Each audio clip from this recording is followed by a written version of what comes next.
What is going on, everybody? It's your boy Raven, and I need to address you very seriously for just a minute.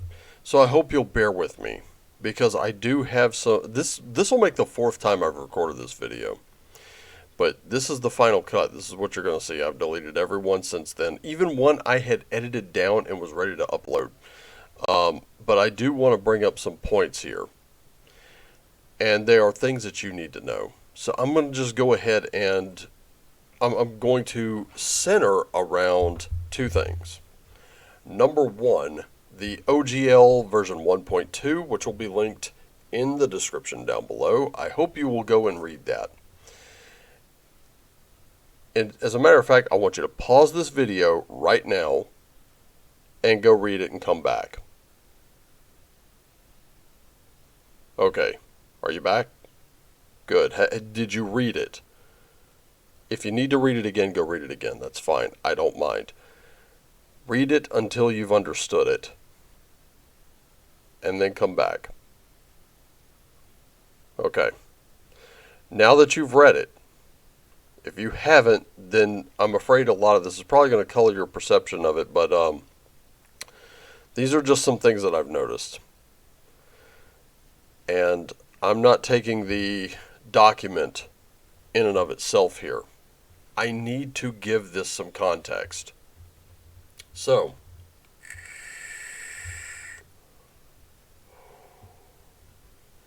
let's talk about it. The morality clause, where they're going up against hateful and bigoted content, because there's apparently, I was unaware that anyone had produced content for Dungeons and Dragons official that was ever hateful or problematic. At least from a third-party perspective, I have not been able to find one supplement for 5th edition Dungeons and Dragons that could be, in and of itself, hateful, bigoted, discriminatory, illegal, or any of the stuff that they talk about. Oh, and by the way, if you perform an illegal act, that's something else. That's something else that's actionable. You take a stance they don't like. You retweet someone they don't like. That's also actionable. They've done it before. They'll do it again. So, let's talk about where the problems are. Particularly in two places. New TSR and Mifrog. Let me help you understand something. New TSR and Mifrog, that would have happened anyway. Because they're not part of the OGL. They never were. As a matter of fact, the real problem with new TSR, what's gotten WotC's feathers all ruffled, is the fact that they failed to protect their trademarks for Star Frontiers. That's it.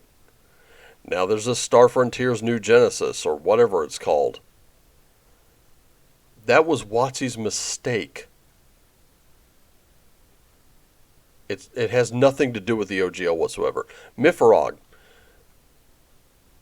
They list Dungeons and Dragons, Advanced Dungeons and Dragons, 1st edition, 2nd edition, BX, BECMI, Call of Cthulhu, 1st and 7th edition, as well as others, as inspirational sources. That's it. There's no OGL in there. None whatsoever. The whole thing belongs to Varg, and as far as I'm concerned, he can have it. Wonder-filled games with Giant Lands happened. As far as I know, had nothing at all to do with the OGL. Then there's WotC and their sycophants lecture us about cultural insensitivity and introduce it in Radiant Citadel and Spelljammer. Again, more of WotC's mistakes. See, the thing is, WotC wants to have its mistakes. They want you to pay for them. WotC also negotiated backroom sweetheart deals with some of the larger independent creators. They did. They also had no intention whatsoever of letting customers know about the new OGL until possibly the day of launch. And if you were a creator, you wouldn't have known anything about it until 30 days out. Now, if you have an extensive back catalog, how in the hell were you expected to go back and revise all that work? Especially if you keep those books yourself, whether it's in a storage unit, in a garage, or in a warehouse somewhere. You would be expected to pulp all that. That would have caused you potentially thousands upon thousands of dollars in losses.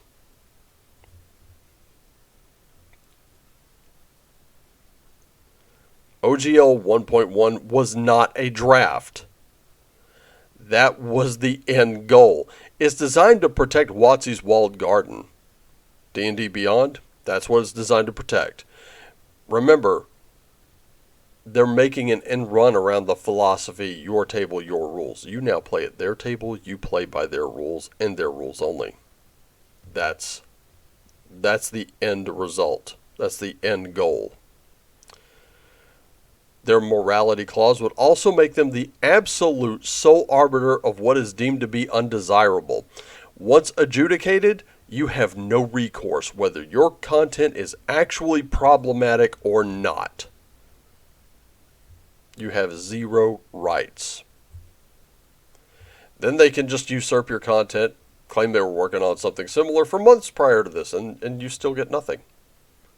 They'll claim it as their work. And even if you win a lawsuit against them at your expense, they can still continue to sell your work as their own.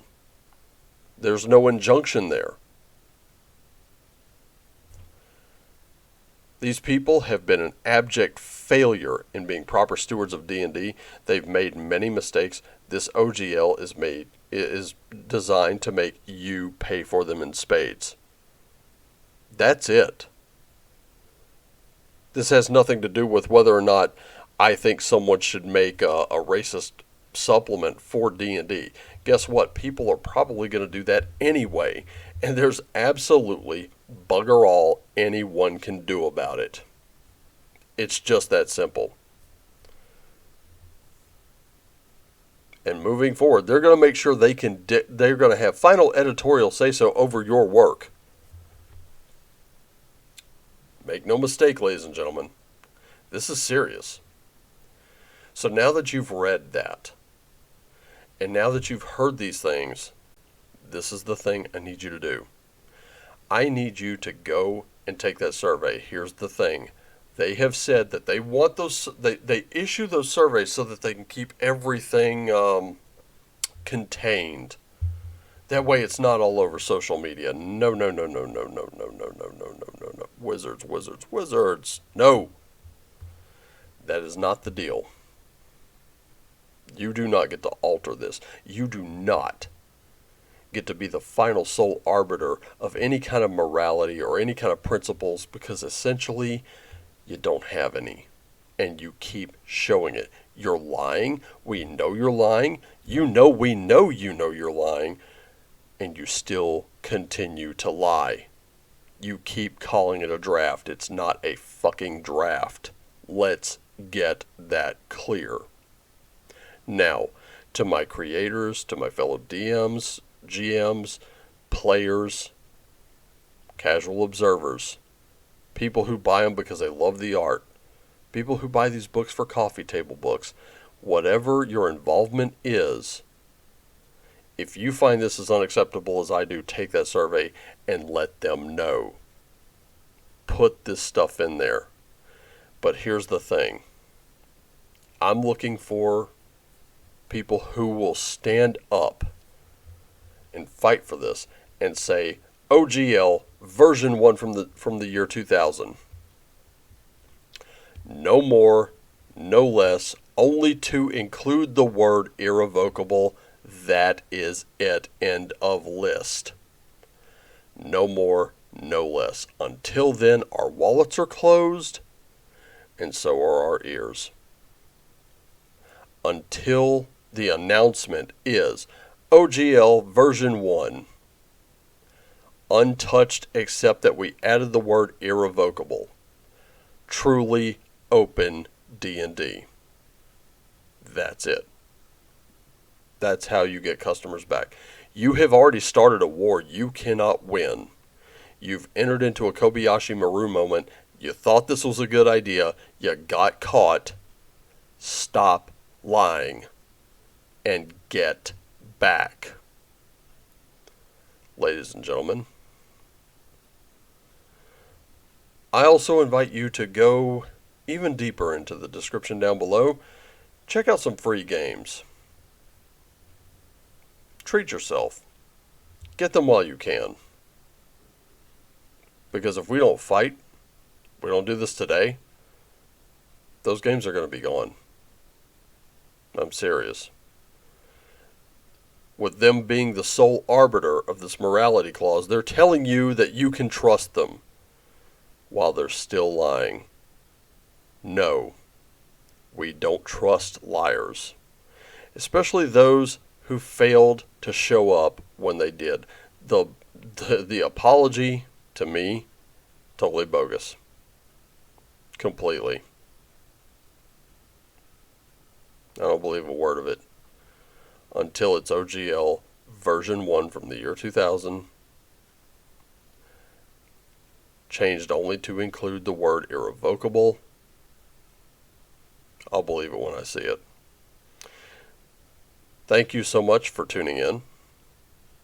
Thank you for watching. Thank you for your likes, your comments, your shares, and your subscriptions. They mean so much to me. They really do. They mean a lot to me. In the meantime, I want you to remember I love you all. I want you to take care of yourselves and each other. I want you to play what always lights you up. Hope to see you on the live stream, 11:15 a.m. Eastern. It'll be me, Joe, Jason Vay, and Tim Brandon talking about Night Shift and Amazing Adventures and a whole lot of other stuff. Hope to see you there. You can get your opinions heard there too. And here's the difference. Once you're done taking that survey, make your opinions known and loud. Do it across all your social media. I normally don't do calls to action, but this time it's important. On February 17th, we're going to know, one way or the other, just how quickly D&D is either going to sink or swim. Anyway, love you all. Take care of yourselves and each other. Always play what lights you up, and as always, play on.